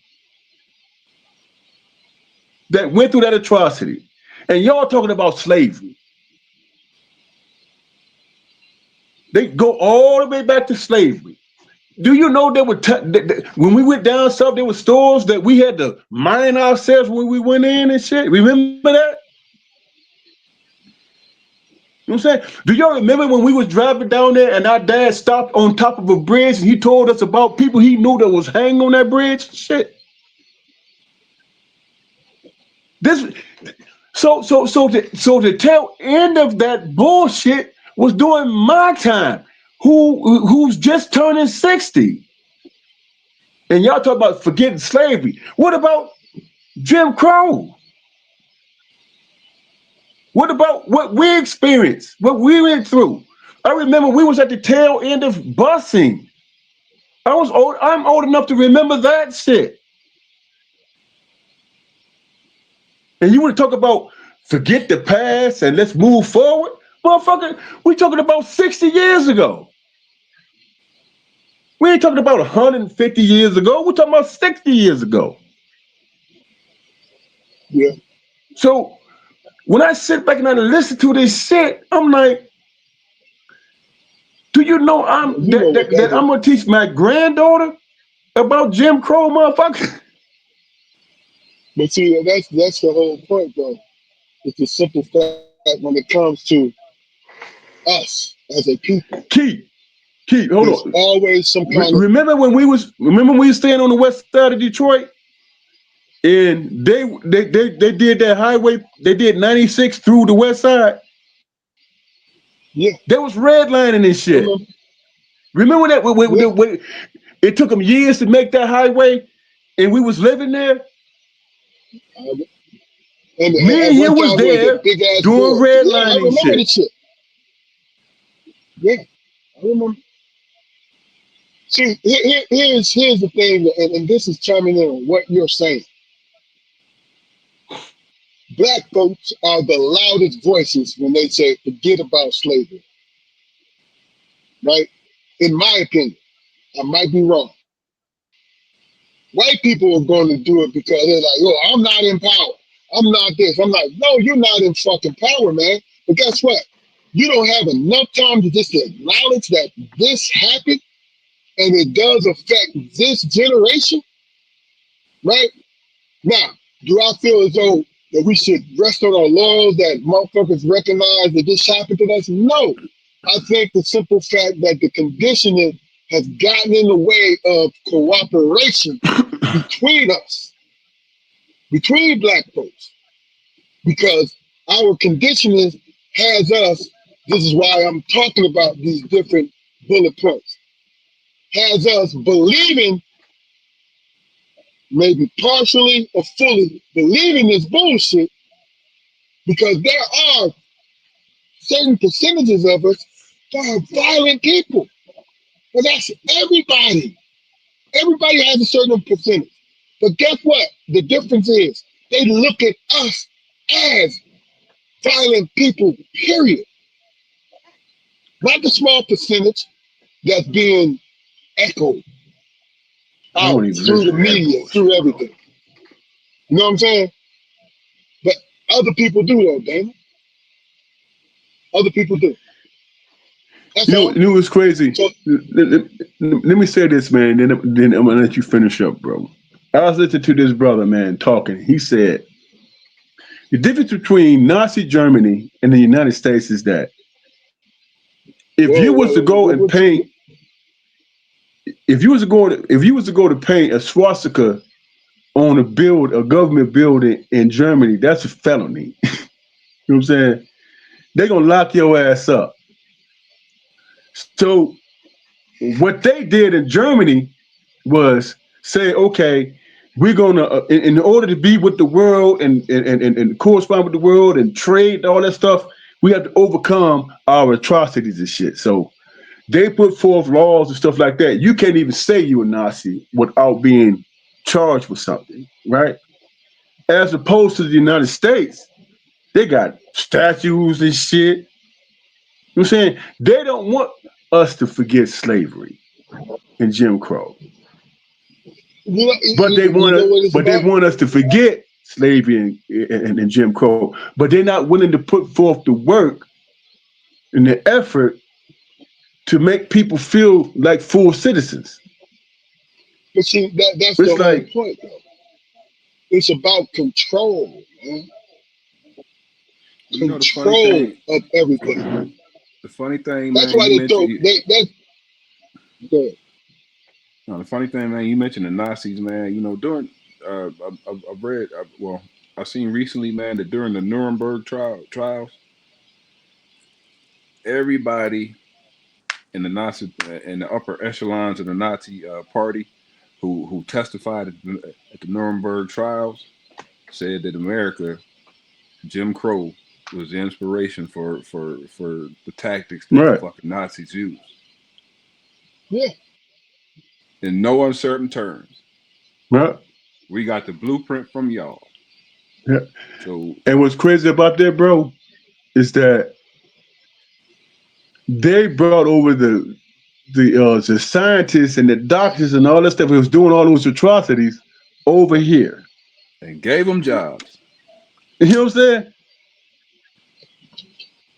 It's the Crazy, same thing man. they did with the South, though. It's the same thing that happened with the South. It's, I mean, the South lost the war, but they didn't really they, suffer a they loser's gave it fate. no no They gave them They reparations. they suffered but hold on. They suffered mm-hmm. for about 8 to 10 years. No, they did. But then they gave it back. They gave it back to them. That's what happened. They they Yeah, gave those people who I owned agree with slaves that. and stuff. They gave those people who owned slaves back then. They gave them reparations, man, for the loss of Wait, money wait, and wait, all that wait. shit. What do you think the reparation was? They took the land from the black folks and gave it back to them. Yep. That was the reparation. But look, not to get too much into this, but understand something. See, we make the mistake in thinking that money is the main ingredient of control, but nothing is in the league of control. This is why we sit up here and be befuddled while they vote people in like Trump, who says everything the wrong shit. But the one thing he does is he speaks as though he is in control of everything. Because that's Man, what they want. that clown ass motherfucker. When I was born in 1965, he was 19 fucking years old. So he damn near a grown ass man growing up in segregation and all that bullshit. You know what I'm saying? So of course he gonna be who he is. But You know what I'm saying? that's my whole point, though. It's about control. That's the thing we don't need. We should not ever dispute, because money has nothing to do with having the power and the control. It's tribal. Right. Going back to what you always say, it's tribal. Looking out for you, even though you is pissing in your face. At least it ain't. I'm getting the piss from Hey, this man that looked like me. it's about commodity and who has control over that shit, man. Cause I was having a discussion with a Control. female and I said, if you had control over all the commodities and everything here in America, right? As a black person, you have control over all of that shit, right? If you choose to share it, are you gonna give somebody that don't look like you the lion's share, or are you gonna keep the shit? Make sure yours eat first, and then the rest of them get what's left. What you gonna do? Isn't that innate in us, man? When you think about what it truly is about, hey, I If want to you're make in sure all control, kids are yes. okay, huh? If you're in control, yes, that's innate in us. But if you ain't in I control want to and you make sure struggling, all guess what you kids, guess what you're gonna do? You're gonna right? give a I want to make piece sure of all what kids are okay, but mine is going to get the lion's share first. That's how we got to and start thinking, bro. I get that. I think I think you're absolutely right. But see, here's the thing. It's about power. With power comes control. And we have not, as a community, we concentrate more on commerce and financialness, thinking that that's going to solve our problem. No, you will be comfortable, but as a people, we're going to suffer, because if all we're going to do is be consumers, then we're going to be quote unquote slaves to whatever the market gives us. Now, how do you become that person? First of all, you got to start with cooperation. You have to start with willing to be to cooperate with someone that you suspect, someone that this and that. You have to do that. You want to know why? Because other communities do it. Now, do they do it all the time? No, but they do it enough where the bulk of them is being taken care of. They're not just consumers. How I feel about it, bro. Real talk. When you speak in terms of capitalism, if you chew the term capitalism, you got to have some shit to trade, bro. That a motherfucker won't. See, that's exactly what If I you want don't to go have with. You that, want to know why? if you don't have that, then It's you not. It's not gonna be equal. It's not even gonna be close to okay. being equal, man. Who's looking for being equal? What you want to do is establish what you have and increase it as you go along. Equal, you'll never get equal, because you always say it. The person in I'm charge is speaking. not going to give away their power. They're not going to give I'm away their talking about. power. So you got I'm talking about at the You gotta beginning create your of a own power, man. negotiation. At the beginning That's what of I'm the saying. negotiation, they're gonna ask you, well, what did you got to give me? If it don't But equal see, up like, to or more, it ain't gonna be no so negotiation. so when do you go negotiate with a motherfucker? Either through surrender or through you having the upper hand. That's it. So if you go through surrender, then you can get their scraps. But if you build up, Surrender, if you build surrender up, is not it's not what. surrender is not a negotiation, bro. You don't But have shit to this is what I'm barter saying. with. We had to What figure you, out what to do with your ass. That's surrender. okay. So what you just said was, if you don't have nothing to barter with, then that's surrender.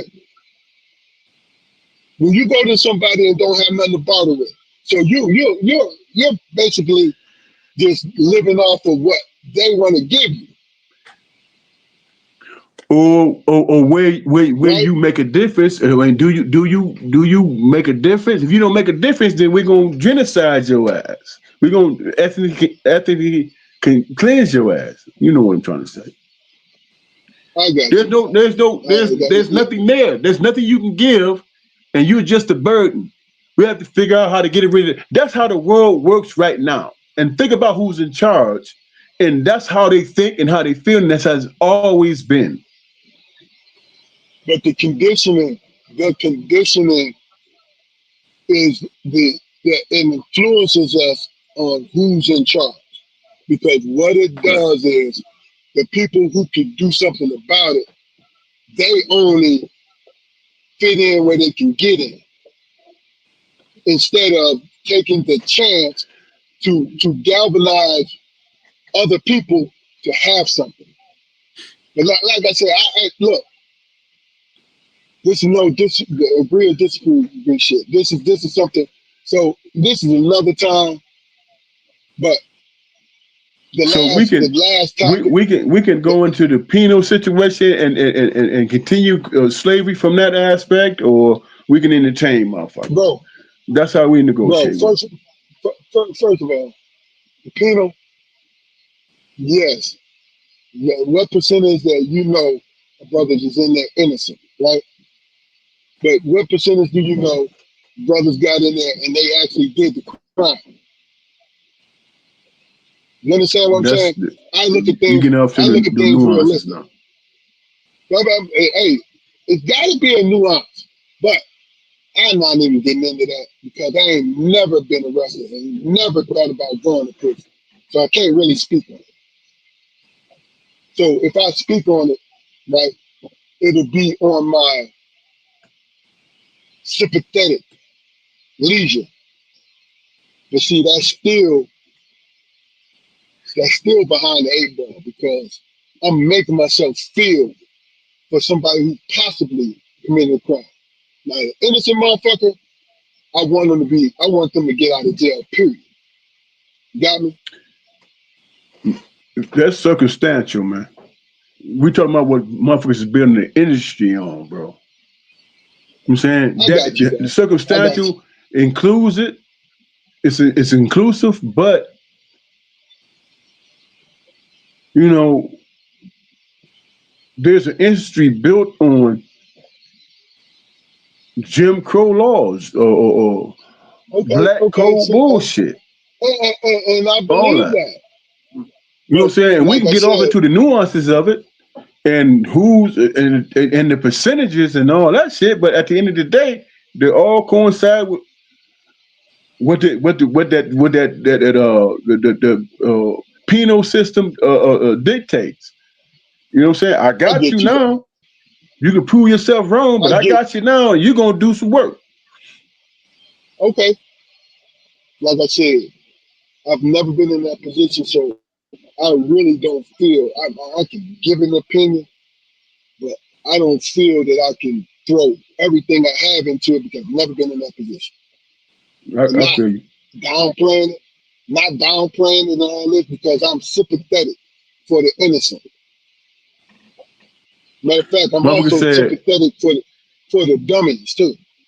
So, I heard a motherfucker say, once black people realize what the laws is, they create new ones. That's exactly what we're dealing with, bro. I got You you, bro. know, look at So Trump. He's changing the Constitution based on some bullshit. He know he ain't gonna win, but he didn't stack the Supreme Court. So what they gonna do? They gonna go against the Constitution because he gave him a job with his dumb ass. I got you, bro. So any last words, man? Hopefully they lighthearted words, but any last words for the day? Because we working on that late hour. You gave me pause when you said lighthearted. I'm in my feelings right now. I got some That's harsh why I words said to it. speak. Yeah, but you still got to go chase that dream. You know what I'm saying? Because it's 9:45. You got to chase that dream What I because gotta that's do our is, man, therapy. be You know that, honest. right? Be You know, honest you know, you know the and lottery. be able to sleep. You know the lottery is our therapy, right? Oh shit, man. It's too late for me. That's what I just told. No, it's a Fuck. quarter to it's a quarter to 10. How far a drive do you have? See, this is lighthearted 5 minutes. right Yeah, but they be on some here. bullshit, man. They be like, it's too late. You know what I'm Hey, saying? hey, All right, hey, say hey, say it quick, Damien, and then Jaquan, you say it quick, and we out. Cause listen, this is my therapy. I already paid for the ticket, and if God willing, I'm gonna take care of about 150 motherfuckers. But Did quick you buy a word, ticket? I already did.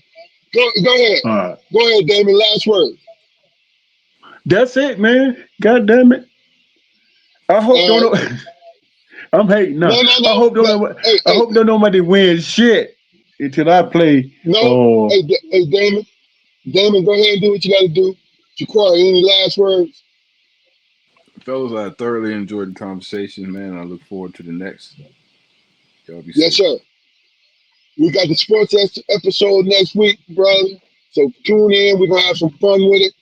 And the Storm Perspective Podcast. Go to the YouTube channel, like, share, and subscribe, and understand this is what we feel and how we feel. We see y'all next week. Good night. Peace.